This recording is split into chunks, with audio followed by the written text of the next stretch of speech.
esta segunda sesión del curso sobre seguimiento farmacoterapéutico vamos a profundizar un poquito o a describir un poco las distintas fases, las distintas etapas, en suma, el procedimiento para hacer el seguimiento farmacoterapéutico. Vale.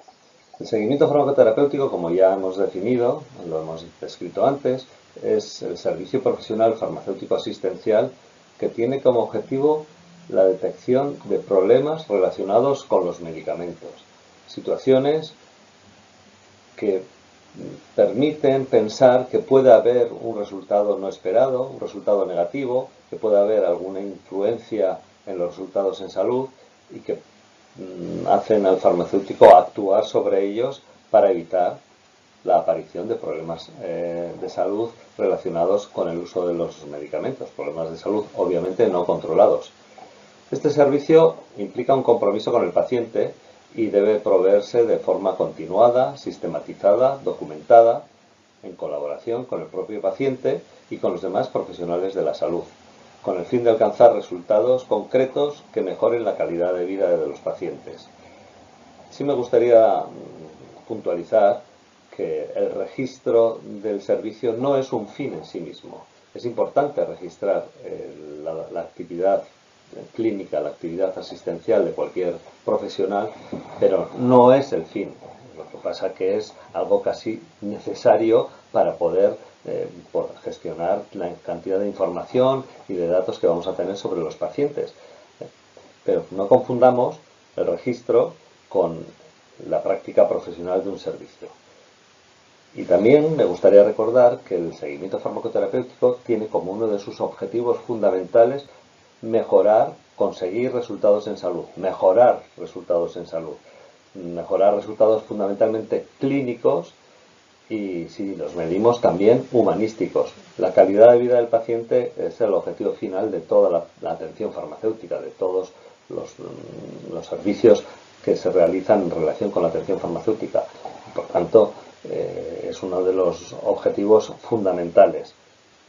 No en vano, Hepler y Strand definieron la atención farmacéutica como la provisión de la farmacoterapia con el objetivo de alcanzar resultados que mejoren la calidad de vida de los pacientes.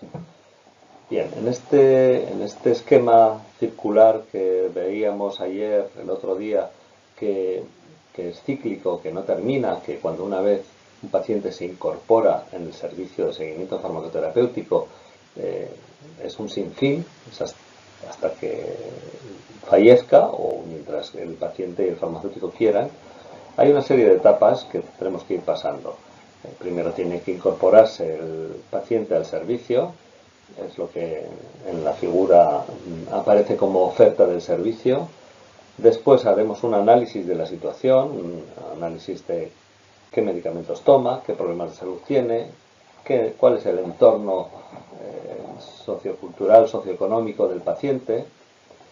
Haremos las entrevistas farmacéuticas, en primer lugar la primera, obviamente, y después las entrevistas sucesivas. Iremos elaborando un documento que es probablemente la mejor aportación del seguimiento farmacoterapéutico, el estado de situación, que nos va a permitir hacer una evaluación y un análisis claro, fácil, sencillo y bastante inmediato de la situación farmacoterapéutica de un paciente. Para eso tendremos que estudiar, recuperar los conocimientos perdidos, olvidados o las innovaciones, hacer la evaluación y una vez que tengamos ya analizados todos estos datos, pues tendremos que hablar con el paciente y definir cuál va a ser la intervención farmacéutica más apropiada en cada momento, en función siempre de las necesidades, de los deseos, de la voluntad del paciente. Y esto, como digo, es un sistema cíclico que se irá auto enriqueciendo y que a medida que un paciente cumpla con algunos objetivos, pues nos plantearemos unos nuevos.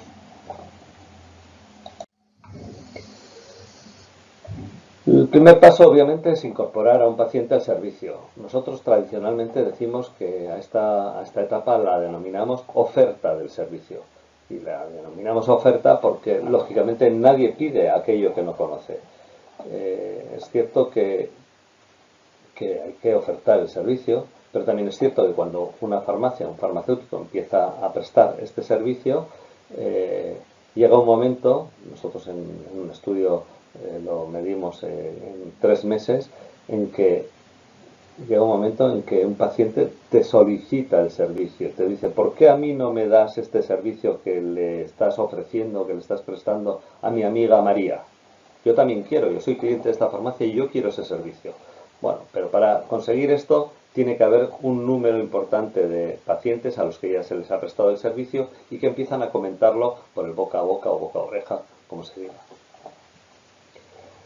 La oferta del servicio, para aquellos que no lo conocen y que no vienen demandándolo, pues debe ser una oferta en positivo, debe ser una oferta para ganarnos la confianza del paciente, no para asustarle al paciente, decirle, mira, te voy a hacer un programa súper complicado porque yo voy a conseguir que tú hagas... No, tiene que ser algo sencillo, con lenguaje habitual y siempre diciéndole que lo que vamos a intentar es mejorar el uso de los medicamentos que utiliza para mejorar los resultados, para que se encuentre mejor, siempre en colaboración con el médico. Nunca vamos a trabajar en contra de el resto del equipo de atención primaria, sino que vamos a ir de la mano, vamos a ir coordinados y no vamos a hacer nada que tenga que hacer otro profesional.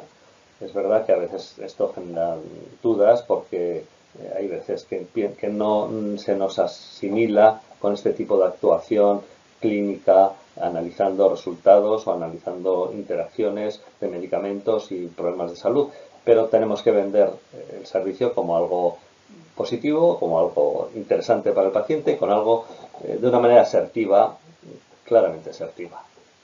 ¿Y a quién lo podemos ofrecer? Pues de una manera muy general lo podemos ofrecer a todo aquel paciente, a toda aquella persona que utilice al menos un medicamento. No olvidemos que es un servicio de atención farmacéutica en el que se relaciona paciente y medicamento. Por tanto, debe haber medicamento y debe haber paciente.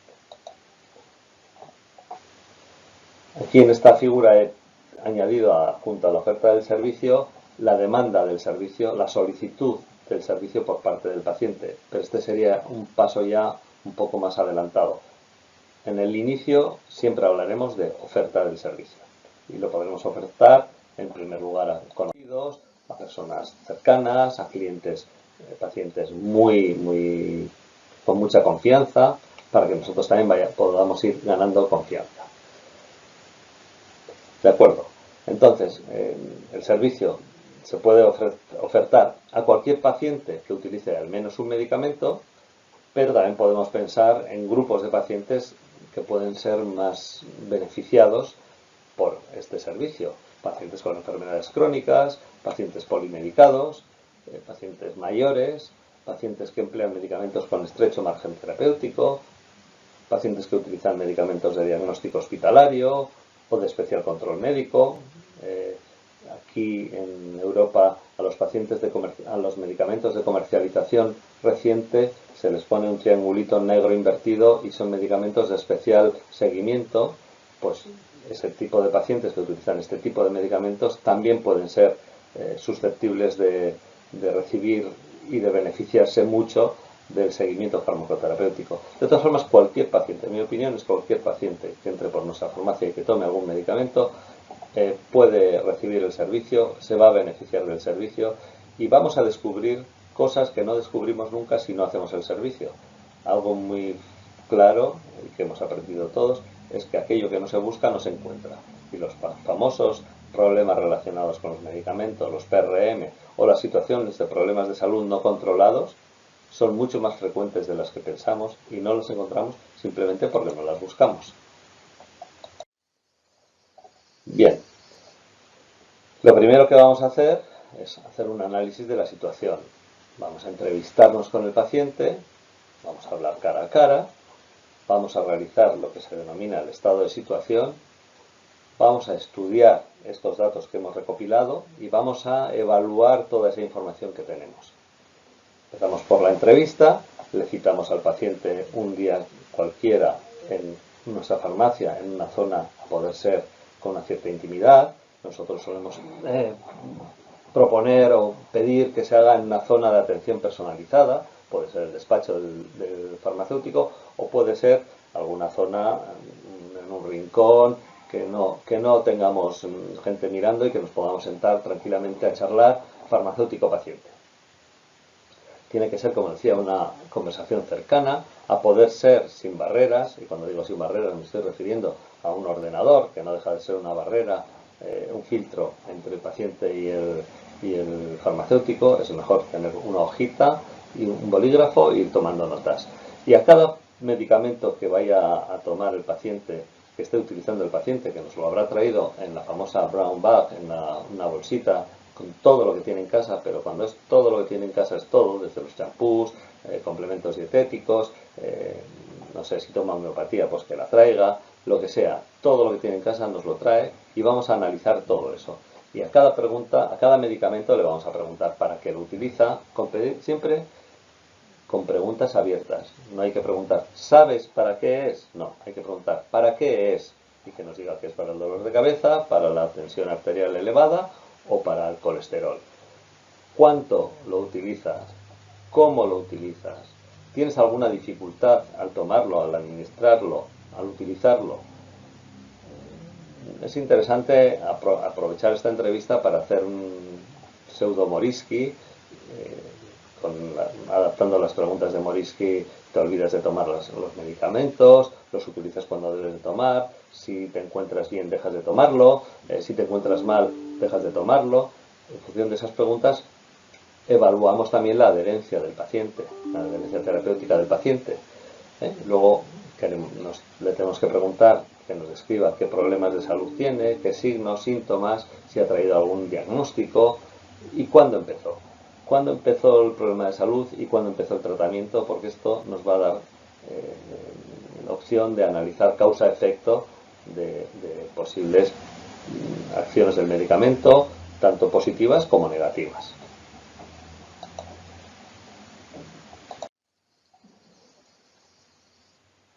En el análisis de situación, aquí en este cuadro ponemos, en la entrevista inicial, en este cuadro ponemos, muestro un poco los datos fundamentales que hay que obtener sí o sí, ¿no? Datos personales, nombre, teléfono, datos sanitarios, médico, antecedentes y situaciones fisiológicas, si hay alergias, el IMC, si es una persona obesa o está bien de peso, etcétera, etcétera.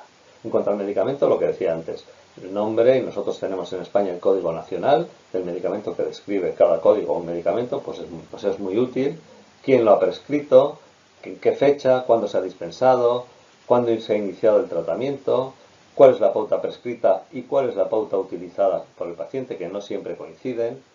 El tipo de tratamiento, si es esporádico, si es a demanda o si es crónico, si el medicamento está siendo utilizado ahora o no, porque es un medicamento para la alergia y solo lo utiliza en periodos de primavera en que hay más componentes alérgicos. Analizaremos la adherencia terapéutica, como he dicho antes, la duración del tratamiento.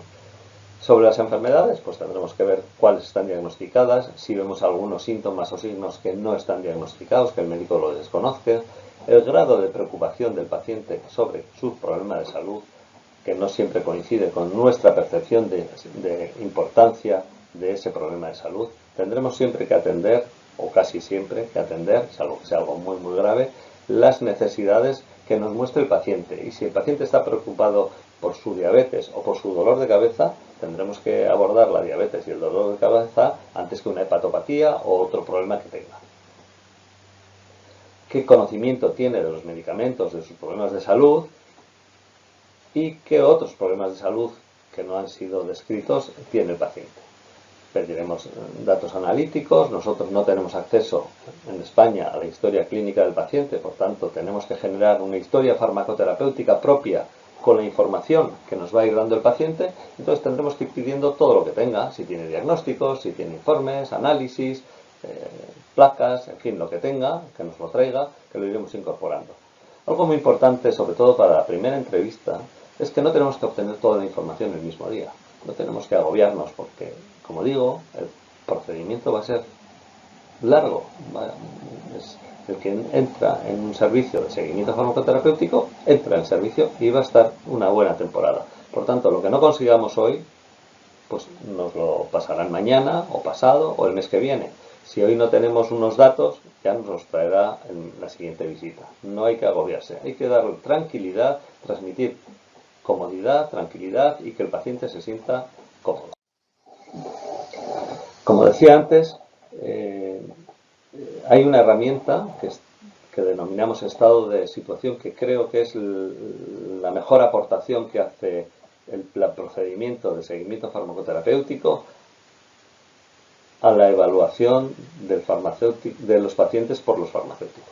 El estado de situación es una fotografía a fecha concreta, por tanto tiene que llevar siempre la fecha, y describe la situación en ese momento de la relación que hay entre problemas de salud descritos o sentidos por el paciente.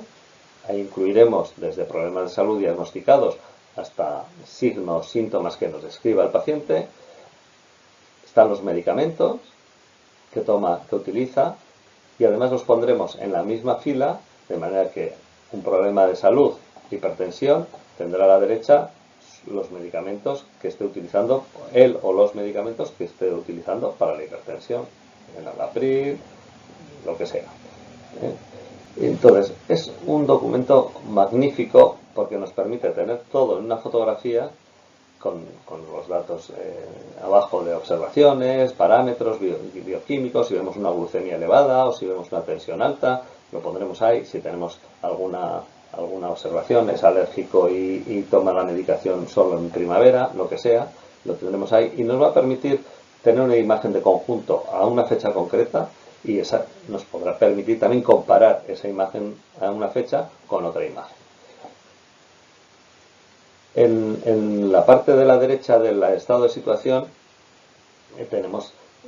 podemos incluir los datos de la evaluación posterior, después siguiente a la fase de estudio.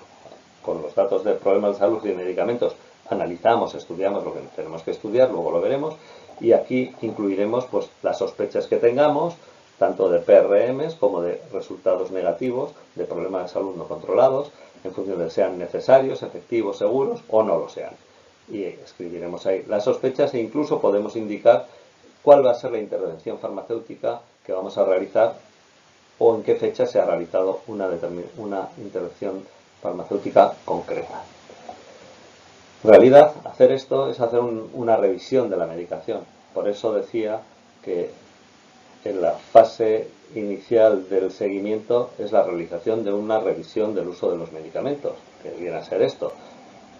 Y de hecho nuestro grupo, hace ya tiempo que pasó de traducir el seguimiento farmacoterapéutico al inglés como Medication Review with Follow-up, revisión de la medicación con seguimiento, porque cuando decíamos Pharmacotherapy Follow-up no nos entendían en el extranjero. Cuando íbamos a países europeos o del norte en los Estados Unidos o Canadá, el Pharmacotherapy Follow-up es un concepto que no acababan de entender. Y cuando les decimos que lo que estamos haciendo es un Medication Review with Follow-up, una revisión de la medicación, pero con seguimiento, poniéndonos unos objetivos y evaluando si se cumplen o no, y repitiendo la revisión de la medicación periódicamente, esto lo entienden muy bien y les está gustando mucho y están entendiendo que es un gran servicio.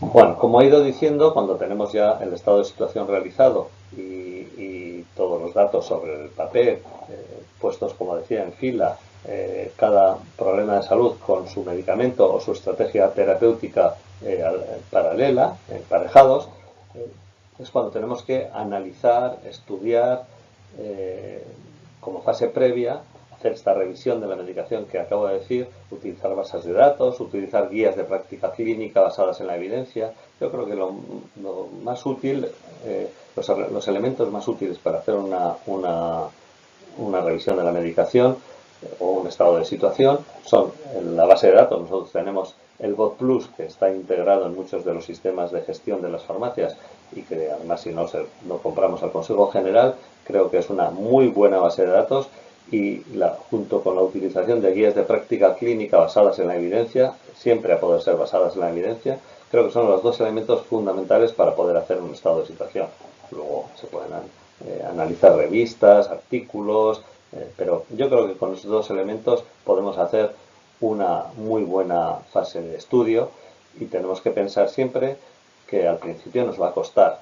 Nosotros analizamos en un estudio que hicimos el tiempo, las mejoras que se obtenían en cuanto a tiempo con el paso del tiempo y al aumentar el número de pacientes analizados, y vimos que se podían reducir hasta un 50% el tiempo que se emplea en la fase de estudio a medida que va pasando el tiempo y a medida que se van aumentando el número de pacientes atendidos. Bien, pero la fase de estudio es fundamental, sobre todo al principio, y hay que hacerla. Y una vez que hacemos la fase de estudio, ya podemos coger el estado de situación que teníamos preparado y analizar si hay PRMs, si hay problemas relacionados con los medicamentos, y evaluar los problemas de salud no controlados en relación con su necesidad, efectividad y seguridad. Esto lo apuntamos y esto van a ser los datos fundamentales para que una vez que hablemos con el paciente decidamos cuál va a ser la intervención. Tendremos que pensar siempre que es el paciente el que debe tomar la decisión. Siempre decimos que vamos a actuar en función del modelo Shared Decision Making Model, modelo de decisiones compartidas con los pacientes. ¿Y en función de qué? Pues en función de sus intereses, de sus necesidades, de sus preocupaciones. Además iremos poco a poco.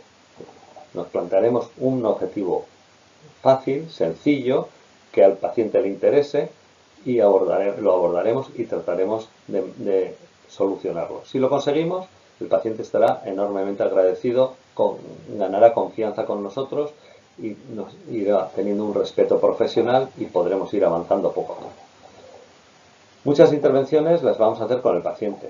Yo diría que la mayoría, porque muchas veces lo que falla en el paciente es olvidos, poco interés, fallos en el comportamiento, problemas por el conocimiento o falta de conocimiento sobre los medicamentos o sobre el proceso de uso de los medicamentos, sobre la conservación, sobre la administración, y todo eso lo vamos a ir solucionando con el paciente.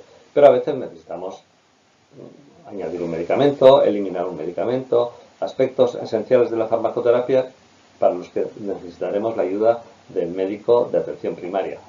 Bueno, pues en función de la necesidad y de la decisión que hayamos tomado con el paciente en cómo actuar, pues lo haremos con el paciente o llamaremos al médico de atención primaria y le propondremos una intervención. Iremos evaluando si el médico o el paciente nos hace caso o no nos hace caso y luego analizaremos los posibles indicadores de resultados clínicos, económicos y humanísticos, económicos menos, pero bueno, en la práctica habitual normalmente vamos a ver resultados clínicos. Resultados clínicos, pongo ahí algunos, la variación del problema de salud no controlados, el ratio de problemas de salud no controlados respecto al número de problemas de salud que tiene un paciente. Este es un dato muy importante porque con los distintos estudios que hemos ido haciendo, casi siempre vemos que cuando estamos en situación basal, cuando vamos a empezar un estudio y analizamos los problemas de salud que tienen los pacientes que vienen a nuestras farmacias, vemos que un 20-25% de los problemas de salud que tienen esos pacientes no están controlados. Es decir, de cada 4 problemas de salud que tiene, uno no está controlado. Y piensen ustedes en la cantidad de dinero, de esfuerzo, de medicamentos que se están utilizando para controlar los problemas de salud y para que el resultado habitual sea que el 25% de los problemas de salud no están controlados. Aquí tenemos otro punto de apoyo para trabajar y para mejorar la calidad asistencial de nuestros sistemas. Bueno, otros resultados clínicos, visitas a urgencias, hospitalizaciones, visitas, consumo en recursos sanitarios con visitas al médico de atención primaria, visitas a enfermería, número de problemas de salud no controlados relacionados con los medicamentos, los famosos RNM o los que hemos solucionado. Y luego tenemos unos indicadores de proceso que sin ser resultados en salud, resultados clínicos, son muy interesantes. PRMs identificados y solucionados, riesgos de RNM identificados y solucionados, adherencia terapéutica, es fundamental mejorar la adherencia, es un problema de salud pública, o así lo define la OMS, y yo creo que es un tema que tenemos que abordar entre todos y que tenemos que estudiar y saber que no siempre que mejoramos la adherencia mejoran los resultados clínicos, pero sabemos que si no mejora la adherencia no vamos a tener buenos resultados clínicos porque un medicamento que no se utiliza simplemente no funciona. Es importante también medir el conocimiento sobre los medicamentos. Luego hay una serie de variables que son más ya para tipo investigación, ¿no? Cuando queremos estudiar los resultados del seguimiento farmacoterapéutico, pues haremos estudios farmacoeconómicos, estudios de coste-efectividad, minimización de costes, utilidad, coste-beneficio, coste-consecuencias, en fin. Hay multitud de ensayos que se pueden hacer que trascienden un poco la práctica clínica del farmacéutico, ¿no? Podemos analizar el número de medicamentos y su coste asociado, el ratio coste-efectividad incremental, coste de la formación. Son elementos que hay que tener en cuenta cuando se diseñan pequeños estudios de investigación, pero que hoy, para nuestro objetivo, que es comenzar a hacer seguimiento, no tienen mucha importancia. Y sí, podemos medir la satisfacción del paciente, la satisfacción del prestador, del farmacéutico. La calidad de vida es muy importante, medir la calidad de vida relacionada con la salud percibida por el paciente, porque al final es el valor último el que estamos buscando, ¿no? Insisto y recuerdo que los objetivos de la atención farmacéutica son para mejorar la calidad de vida de los pacientes. Y los resultados, como ya he dicho anteriormente, son muy buenos. El seguimiento farmacoterapéutico disminuye el número de problemas de salud no controlados, disminuye las visitas a urgencias, disminuye las hospitalizaciones, mejora la calidad de vida de los pacientes y eso con una mínima disminución o variación en el número de medicamentos que se utilizan. Además, es coste efectivo, es dominante, quiere decir que es el mejor escenario con los mejores resultados y el más barato. Y además tiene un coste-beneficio. En el estudio identificamos que generaba unos ahorros de 273 euros paciente-año, teniendo en cuenta que además pagábamos a cada farmacéutico 22 euros paciente y mes, por paciente y por mes. Y aún así generaba, por tanto, unos beneficios entre 3,3 y 6,2 euros por euro invertido. Yo creo que el seguimiento farmacoterapéutico, como he dicho en algún momento, es el servicio por excelencia, es el servicio mejor, quizá por ser el mejor, es el que no se acaba de implantar, porque sí tiene una cierta complejidad, pero es un servicio al que debemos de ir enfocados los farmacéuticos si queremos dar un servicio de calidad y una atención clínica seria. Para ir terminando ya, presento otro esquema distinto de trabajo, es lo mismo, representa lo mismo, también es cíclico, obviamente, es el esquema que presenta el Grupo de Trabajo de Buenas Prácticas del Consejo General de Colegios Oficiales de Farmacéuticos de España, que, bueno, pues también se ofrece el servicio, se hace la entrevista inicial, se elabora un estado de situación, se pasa por la fase de estudio y la fase de evaluación buscando PRMs, RNMs, se interviene, se obtienen los resultados, si el resultado es positivo, está resuelto el problema de salud no controlado, se registra, también hay que registrar cuando está resuelto, y si no está resuelto, se vuelve al ciclo y se hace otra vez, pues se inicia otra vez con otra entrevista y otro estado de situación. Cada vez que se hace un nuevo estado de situación, cada vez que hay un cambio en problemas de salud, en la farmacoterapia, aunque sea a nivel de dosis, cualquier pequeño cambio requiere un nuevo estado de situación. Y con los registros lo que conseguimos es demostrar la efectividad del servicio y generar una historia farmacoterapéutica mientras no tengamos un acceso a la historia clínica de los pacientes. Con esto termino esta sesión. Espero haber explicado de una manera muy resumida, muy rápida, la utilidad y la facilidad, la lógica que tiene la realización del seguimiento farmacoterapéutico, que no supone otra cosa que hablar con el paciente, preguntarle sus problemáticas, sus preocupaciones sobre los problemas de salud que tiene y los medicamentos que utiliza, y entre los dos decidir sobre qué actuar. Les animo a todos a ponerse en marcha, a coger un primer paciente y paso a paso, con calma, intentar solucionar sus problemas, porque sinceramente es muy gratificante para el profesional farmacéutico.